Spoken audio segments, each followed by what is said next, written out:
Assalamualaikum warahmatullahi wabarakatuh. Perkenalkan, nama saya Sina Oraltania dengan NPM 2335 10392. Di sini saya akan memenuhi UAS Praktikum Big Data untuk menjelaskan modul praktikum dari pertemuan 1 hingga pertemuan 6 dan memilih satu di antara 6 modul itu memilih satu modul untuk diterapkan ke dalam dataset. Janganlah ribet. Kalau di silent di laptop ya inilah, suaraku nggak kedengeran. Ini apa yang baru kan di sini? Nggak guna HP-nya, Cok.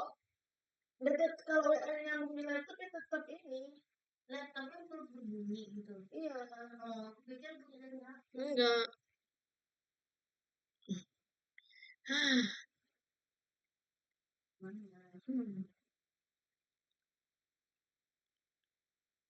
Assalamualaikum warahmatullahi wabarakatuh. Perkenalkan, nama saya Sini Oraltania dengan NPM 2335 10392. Di sini saya akan memenuhi proyek UAS Praktikum Big Data mengenai untuk menjelaskan modul praktikum dari pertemuan 1 hingga pertemuan 6. Dan di antara 6 modul tersebut, saya memilih satu modul untuk saya terapkan ke dalam dataset yang sudah saya visualisasikan atau saya cari. Nah, terdapat 6 modul. Yang pertama yaitu modul pengantar dan Spark, yang kedua yaitu modul HDFS dan Data Lake, yang ketiga yaitu modul Data Wrangling, yang keempat yaitu modul Spark SQL dan Join, lalu yang keenam itu modul optimisasi kinerja. Lalu dari seluruh modul ini terdapat 5 V dari model Big Data. Yang pertama ada volume, velocity, variety, veracity, dan value. Jadi kerangka wajib buat ngenalin karakter data raksasa. Selanjutnya ada in memory, di mana ini adalah alasan utama Spark menjadi kencang. Data diproses secara langsung di RAM, bukan bolak-balik baca disk. Lalu yang ketiga itu ada lazy evaluation, di mana transformasi cuma dicatat, baru dieksekusi kalau ada action yang manggil. Nah, untuk modul 1 itu berisikan pengantar ekosistem Big Data dan Spark, di mana terdapat karakter 5 V tadi itu, di mana volume itu terdiri dari terabyte sampai petabyte. Itu tuh nggak muat dalam satu hard drive. Lalu ada velocity, di mana kecepatan data ngalir seperti log server ribuan baris tiap detik. Lalu ada variety, di mana bentuknya macam-macam, ada rapi dan ada berantakan. Dan yang keempat ada veracity, soal keandalan data mentah sering kotor apa adanya. Lalu yang terakhir ada value, di mana hasil akhirnya seberapa berharga insight yang bisa digali.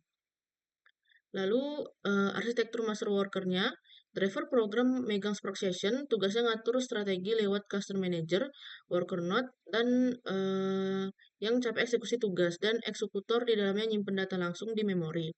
Proses in memory inilah rahasia kenapa Spark jauh lebih ngebut dibanding Hadoop, MapReduce jadul. Contoh nyatanya itu terdapat pada e-commerce pas Harbolnas atau 1111. Transaksi itu meledak jutaan dalam sehari, itu menggambarkan volume, sementara klik dan checkout masuk tiap detik, itu menggambarkan velocity. Nah, dua-duanya kejadian bareng dan sistem harus tetap tahan banting. Nah, untuk isi modul yang kedua yaitu ada HDFS atau gudang Big Data. Kalau Spark itu otaknya, nah HDFS ini gudangnya. Data lake beda sama data warehouse. Yang satu bebas nampung apa aja mentah-mentah, atau skema on read. Yang satu wajib rapi dulu baru boleh masuk atau skema on write. Nah, terdapat tiga. Yang pertama yaitu name node, di mana cuma nyimpen metadata bukan data aslinya, semacam katalog perpustakaan. Yang kedua yaitu data node, di mana server tempat blok data beneran disimpan. Default ukurannya 128 MB per blok. Lalu ada replication, di mana tiap blok digandakan ke beberapa data node dan default 3 salinan biar aman kalau ada yang rusak. Contoh codingannya itu seperti ini yang terlampir. Nah, untuk isi dari modul 3 yaitu ada data wrangling atau bersih-bersih data kotor. Ini modul yang paling jujur di soal dunia nyata. Data yang datang dari sensor, log server, atau database lama tuh jarang rapi. Jadi, itu tuh lebih sering berantakan dari awal. Terdapat 3 konsep, terdapat 3 tahap, yaitu yang pertama standarisasi dan nol, nilai kosong diganti dengan default, teks disamain kapitalisasinya. Yang kedua ada parsing timestamp, di mana berbagai format tanggal disatukan jadi satu bentuk standar. Yang ketiga yaitu regex extraction, di mana ambil info spesifik dari string panjang, misal item, copy, dan kuantitinya yaitu 2. Yang terakhir yaitu ada imputasi dan kalkulasi, di mana isi nilai hilang, bikin kolom baru dari logika bisnis. Nah, terdapat dua konsep kunci Spark. Yang pertama yaitu transformation, cuma dicatat dulu. Males duluan atau lazy evaluation, belum dieksekusi sama sekali. Dan yang kedua yaitu action. Action itu baru bikin Spark sebenarnya gerak, misalnya show, count, dan collect.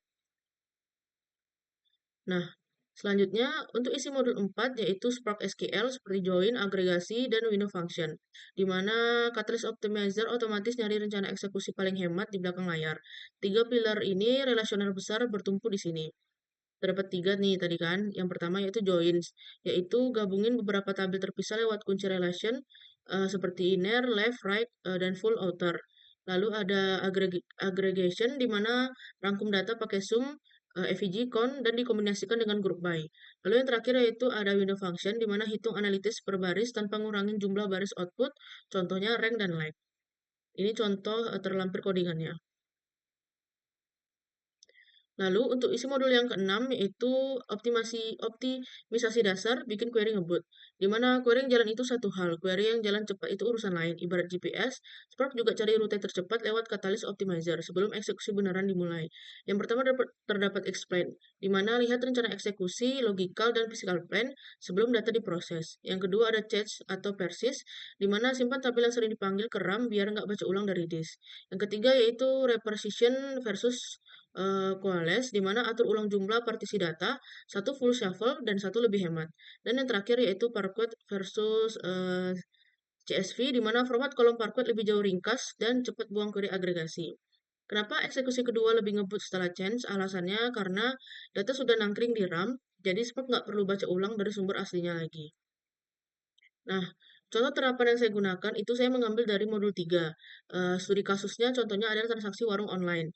Dipilih dari kenapa saya memilih modul 3? Karena paling cocok sama kondisi lapangan yang sebenarnya.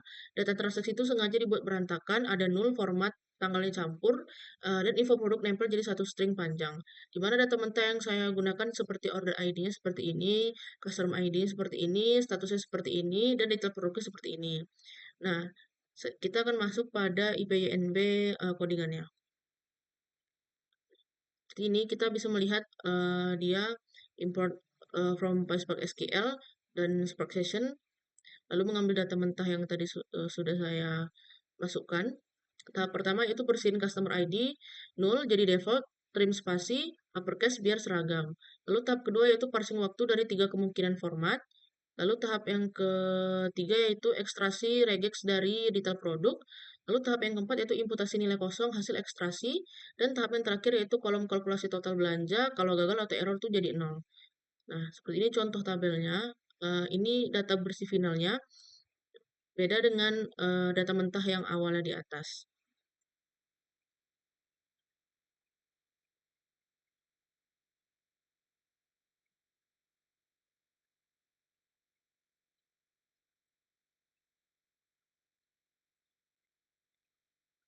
Tabel ini contoh nyata dari proses data wrangling atau pembersihan data di modul 3.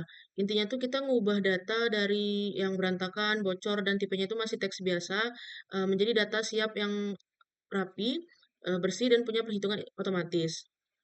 Nah, untuk kolom customer ID ini dia merapikan masalahnya itu kan awalnya di data mentah, penulisan ID-nya berantakan, ada yang huruf kecil, ada yang huruf besar, dan ada data yang hilang atau nol. Solusinya itu saya mengubah semuanya menjadi huruf besar biar seragam, lalu data yang nol tadi kita isi dengan teks bawaan yaitu guess unknown. Lalu untuk kolom waktu, waktu row ini menjadi waktu transaksi. Nah, itu kan masalah awalnya tuh format penulisan tanggalnya beda-beda, ada yang pakai strip, ada yang pakai garis miring, terus ada nol juga tuh. Nah, kita seragamkan semuanya itu menjadi tipe data waktu atau timestamp dengan format standar, seperti kayak tahun, bulan, hari, dan waktu. Lalu untuk kolom detail produk itu masalah awalnya tuh kan di data mentah, nama produk, jumlah, sama harga itu numpuk jadi satu string panjang, terus dipisah tanda pagar atau pipa. Nah, bahkan kalau misalkan sistem error tuh tulisannya cuma sistem down. Jadi solusi yang saya gunakan itu pakai regex atau regular expression, itu gunanya untuk memotong teks itu dan memasukkannya ke 3 kolom baru yang pas, yaitu menjadi, nama produk diisi dengan barangnya, kalau sistem down itu dikosongkan. Jumlah itu mengambil angka jumlahnya kalau nol, otomatis dianggap beli satu. Harga satuan mengambil angka harganya kalau error otomatis 0,0. Lalu untuk kolom total belanja, cara kerjanya tuh kolom ini dibuat otomatis pakai rumus jumlah dikalikan harga satuan. Nah, logikanya itu rumus ini hanya berjalan kalau misalkan statusnya paid atau lunas, atau pending atau tertunda. Kalau status transaksinya itu gagal atau error, maka otomatis sistem mengisi angka 0,0 karena tidak ada uang yang masuk. Jadi, hasil akhirnya tuh kita bisa lihat dari struktur skema atau root paling bawah, ini yang ini, semua kolom tuh udah memiliki tipe data yang tepat seperti timestamp itu untuk waktu, integer itu untuk jumlah, dan double itu untuk angka pecahan atau uang. Sedangkan yang lain juga sudah rapi, sehingga data ini sudah siap untuk dianalisis lebih lanjut. Baik, sekian penjelasan dan penerapan dari saya. Lebih dan kurang saya mohon maaf. Wassalamualaikum warahmatullahi wabarakatuh.